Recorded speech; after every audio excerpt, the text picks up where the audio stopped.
Henryk Borynski was born on the 8th of October 1910 in a small village outside the city of Krakow, in Poland. Poland in 1910 was a country that did not officially exist.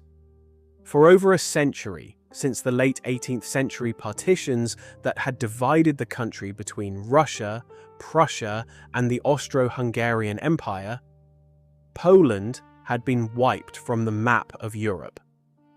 The Polish people had survived as a nation without a state, held together by language, by Catholic faith, and by a fierce and deeply rooted sense of national identity that no occupying power had managed to extinguish. In the villages around Krakow, which sat within the Austro-Hungarian zone of the partition, ordinary people lived modest rural lives, working the land, raising their children, attending their churches, and carrying within them the knowledge of who they were, even when the world refused to acknowledge it.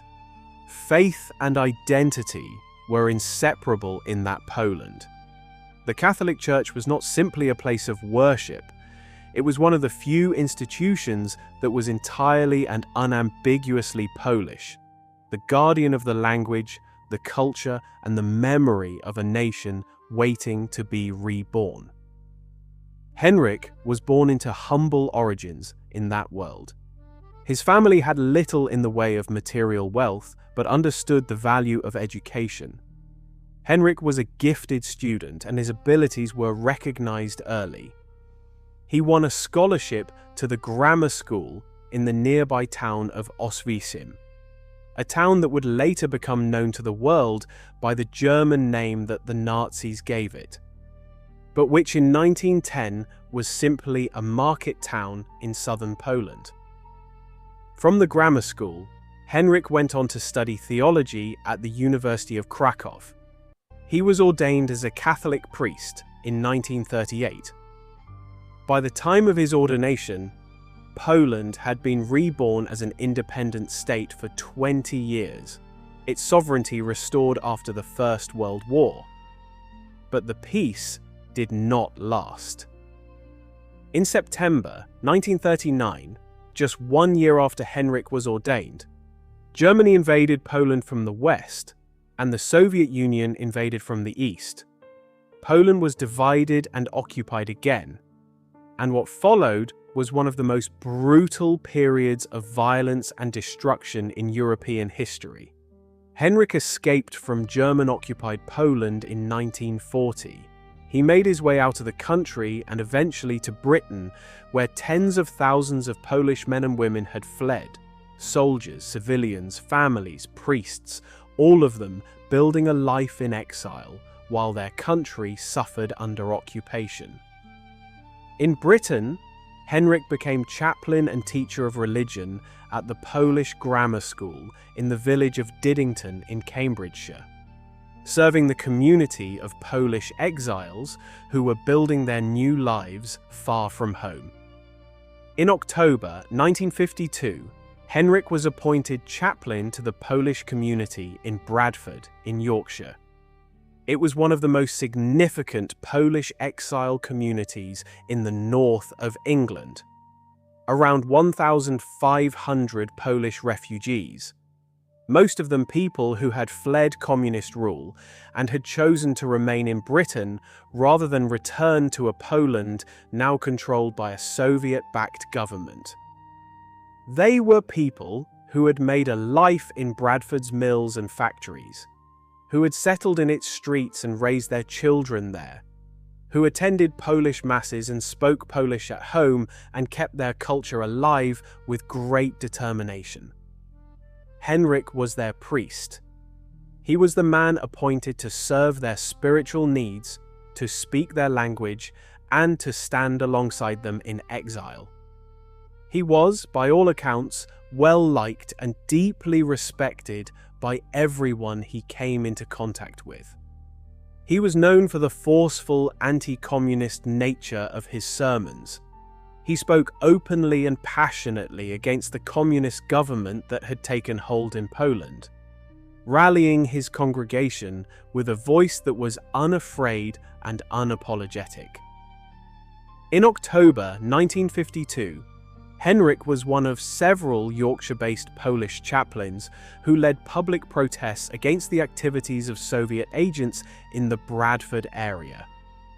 It had been rumoured and reported that officials from the Soviet embassy in London had been visiting the homes of Polish refugees after dark, pressuring them to return to Eastern Europe.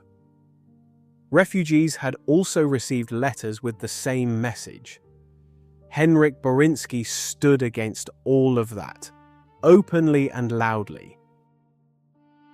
Henryk had been appointed to the Bradford chaplaincy to replace the man who had previously held the post, Canon Boleslaw Martinellis. Martinellis had claimed to have retired for health reasons.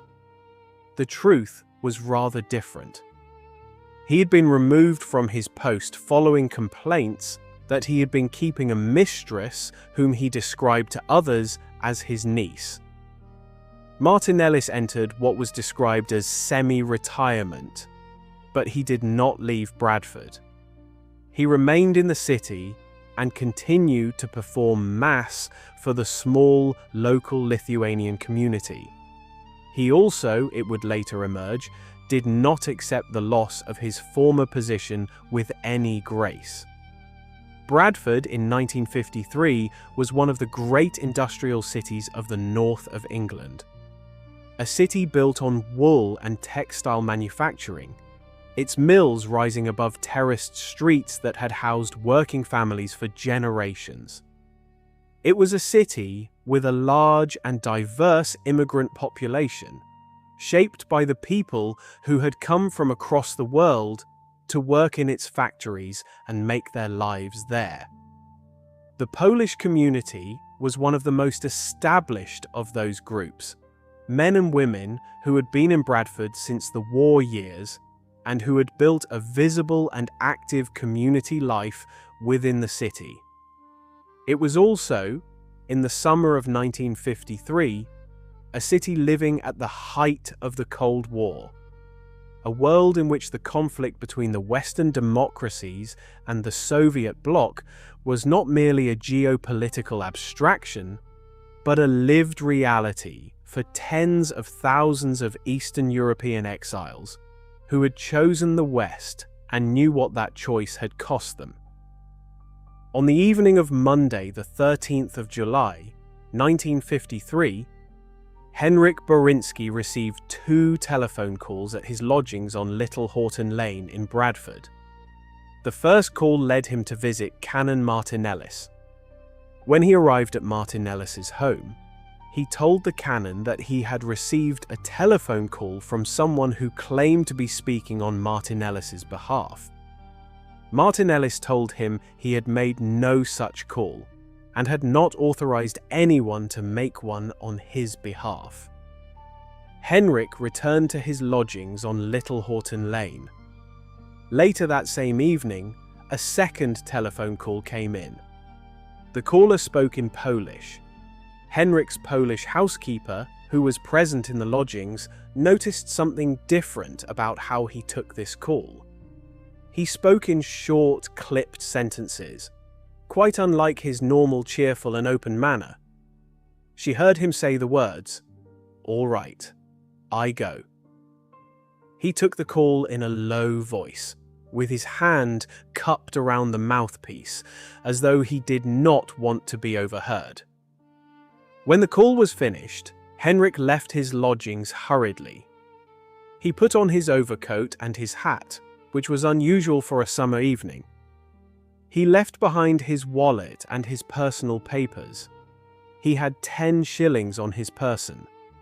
He was last seen a few hundred yards from his home, outside the entrance to St. Luke's Hospital on Little Horton Lane.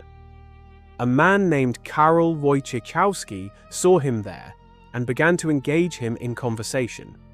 Henryk told him he did not have much time. He said he was going to play detective. He walked away. He was never seen again. The disappearance of Father Borynski was not reported to police until 2 days after he was last seen. When the investigation began, Bradford police received assistance from both Scotland Yard and MI5, an indication of how seriously the case was taken at the highest levels of British law enforcement and intelligence. Police across Britain were alerted to look for Borynski. He was described as 6 feet tall and weighing 14 stone, a large, physically imposing man.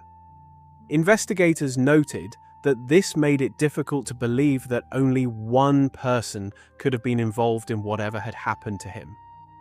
Police found no evidence that Borynski had left Britain. Police ultimately reached a conclusion. Borynski's disappearance was not voluntary. They could not determine what had happened to him or where he was, but they did not believe he had walked away of his own choice. The MI5 report on the investigation also contained a candid and damaging assessment of the lead police investigator, Superintendent Thomas Rushworth, describing him as physically on the eve of retirement and mentally somewhat beyond it. The investigation quickly focused on Canon Martinellis. Police described him as the main pivot and the focus of their inquiry. His home was searched 3 times. The MI5 investigation regarded him as a man with a dubious reputation and raised the possibility of complicity between Martinellis and Polish intelligence services. A police report described him as a shifty, untrustworthy individual who would stop at nothing to gain his own ends. The leaders of the Polish community in Bradford went further. They considered Martinellis directly responsible for the murder of Borynski. Then investigators made a discovery that stopped the inquiry cold.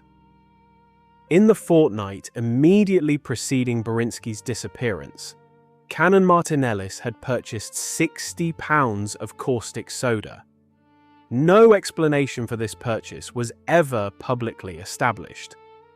1 month after Borynski's disappearance, Martinellis was found collapsed at his home. He claimed that 2 men had visited him and told him to keep quiet, priest. Police examined him and found no external injuries. They declined to confirm that he had been attacked and confirmed they were not searching for any assailant. Martinellis himself later suggested that the attack might have been a hallucination, aggravated by the trauma he had experienced in a Soviet labor camp during the Second World War. Canon Boleslaw Martinellis died of a heart attack in 1955. Whatever he knew about the disappearance of Henryk Borynski, he took it with him. In 1962, a new and startling development entered the public record. A Soviet assassin named Bogdan Stashinsky, who had been taken into custody by West German police, claimed that he had killed Father Borynski with a cyanide injection, and that it had been a case of mistaken identity. He claimed to have buried the body on Ilkley Moor, the open moorland west of Bradford. West German police, who held Stashinsky in custody at the time, dismissed the report as a fabrication. The claim was never verified and no evidence was found on the moor to support it. In 2003, retired British police detective Bob Taylor appeared on a BBC television programme and stated his belief that Borynski had been murdered by the Polish secret police. Taylor claimed that Martinellis had been used by Polish intelligence agents to lure Borynski to his death, that Martinellis had been told this was the way to keep his old post, and that he had not realised what he was getting involved in until it was too late. Taylor also stated that Catholic Church officials had known more than they disclosed to police at the time. Bradford Police's own favoured theory was different from Taylor's. They believed Borynski had been murdered not by professional intelligence operatives, but by an overzealous member of Martinellis's congregation, someone who wanted to see the canon reinstated and had taken matters into their own hands. Father Henryk Borynski was formally declared dead in 1959, 6 years after he walked out of his lodgings on Little Horton Lane and told the last man he spoke to that he was going to play detective. No trace of him has ever been found.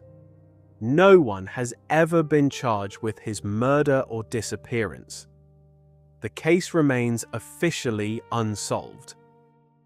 Hello everyone, thank you for listening and drop any feedback below. I would love to hear your thoughts and hope to see you again right here on Cold Case UK.